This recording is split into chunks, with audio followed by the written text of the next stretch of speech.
Hi everyone. All right. I am giving, oh my goodness, I didn't count the weeks. I don't know what update this is. I don't know. But I needed to make this video. Oh yeah. Sorry. The little itty bitty important updates. Hair's different. I straightened it. It'll only be straight for a week, so don't get used to it. I like my curls. But yeah, so the more important updates.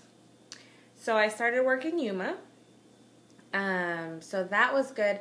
Last week was the first week that I actually went and stayed the night in Yuma, and I honestly had an emotional time with it. I hope I don't cry in this video. I don't know. Couple things. One, I was feeling a little bit alone, which was really weird because I've been alone. I live alone. I've been alone. Even when I was married, I felt alone. But that has always been kind of an issue of mine, feeling alone. I know I have like abandonment issues, and when I was really young, I left a lot of my family so that I was used to, and that kind of snowballed into moving a lot and leaving friends. So anyways, that was an old issue of mine. So anyways, I deal with feeling alone. So, but I felt alone this week and sad. I don't normally feel sad. Even with everything happening, I might have little moments, but usually it's okay. And I was reading Romans, and that helped a lot. But I was feeling a little sad, and I was talking to God about it. Part of it is He has been asking me for about a week and a half to sacrifice something else. He wants me to sacrifice coffee. And as little or seemingly insignificant that is, my initial reaction was no.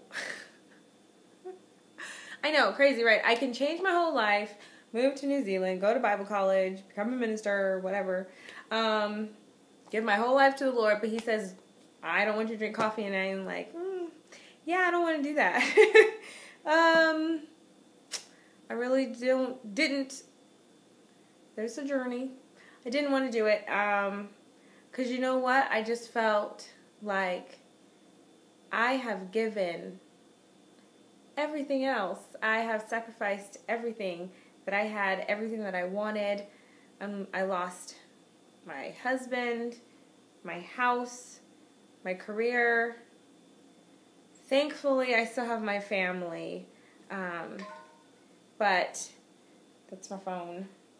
I need it because I'm going to share something, but thankfully, yeah, I still have my family and friends, but when I move to New Zealand, it will feel like I'm losing that too. So I felt like, Lord, I am giving up a lot.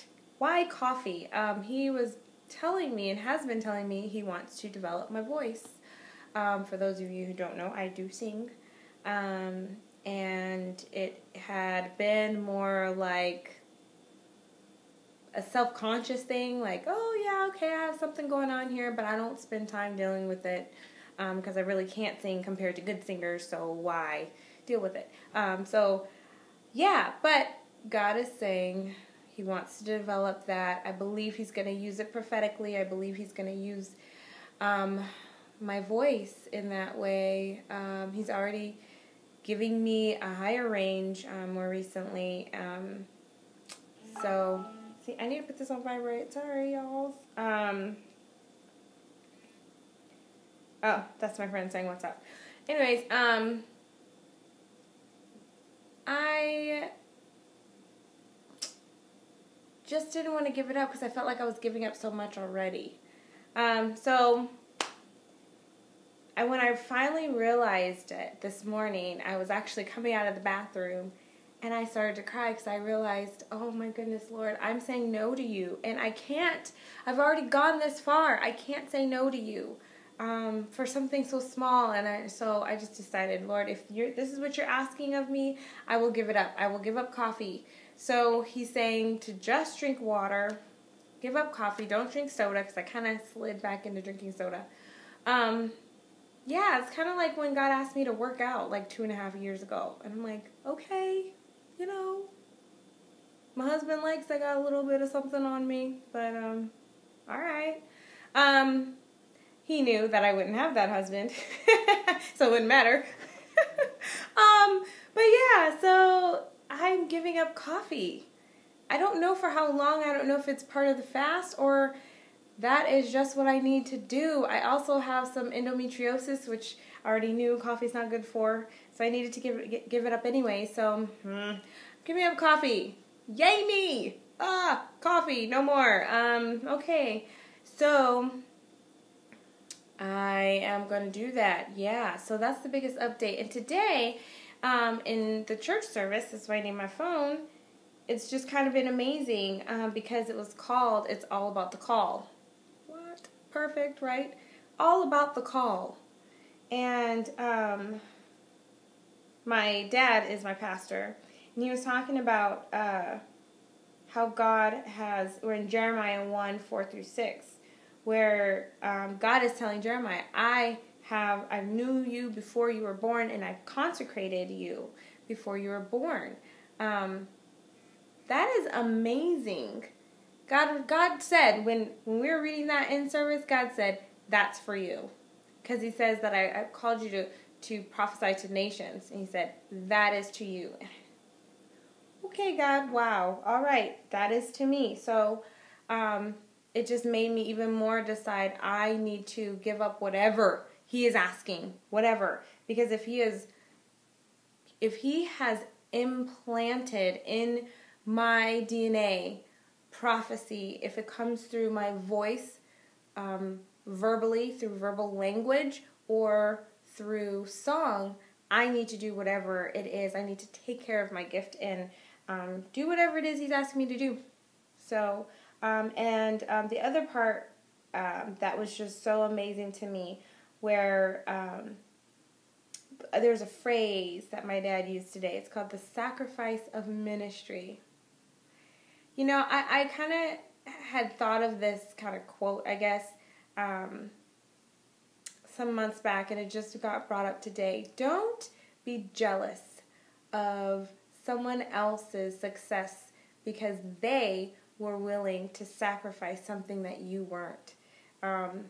That is basically the way that I think. I don't compare myself to other people because they have what they have because they sacrificed something that I was not willing to sacrifice.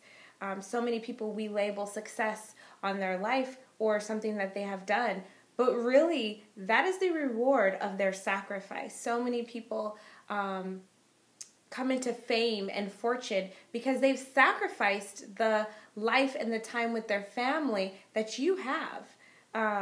Somebody I knew had very low self-esteem and would compare their body type to someone else's body type. And I would always tell that person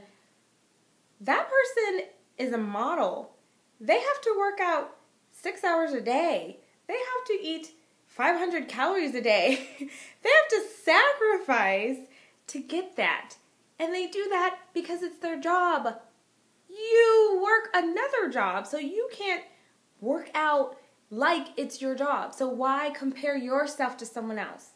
You know, I just realized that there is a lot of sacrifice that God is asking me. He told me early on, what he's doing in my life requires sacrifice. The greatness that he is bringing out in me requires sacrifice. And that's not very encouraging, I know. This is all about sacrifice. This video is to encourage you to not be afraid of the sacrifice that God is asking of you. There is greatness that is coming just as a force behind your sacrifice. we forfeit the sacrifice and we forfeit the greatness. We do. If you don't want to sacrifice anything, you're not going to have the greatness that God has invested in you, because it is an investment, meaning He is expecting to get something out of you. He has put something in you because He wants to bring something out that is greater than the pain and the sacrifice that you have to go through to bring it out. So I just encourage everyone, my sacrifice is apparently all encompassing. I lose my life. I lose my coffee. I don't get coffee. But I also gain so many things. So it's definitely not a bad thing. It might be a hard thing, but it's not a bad thing. So I encourage you all, have a good one, and I will see you on the next update. I cannot talk today. What is that? I will see you in the next update. Bye.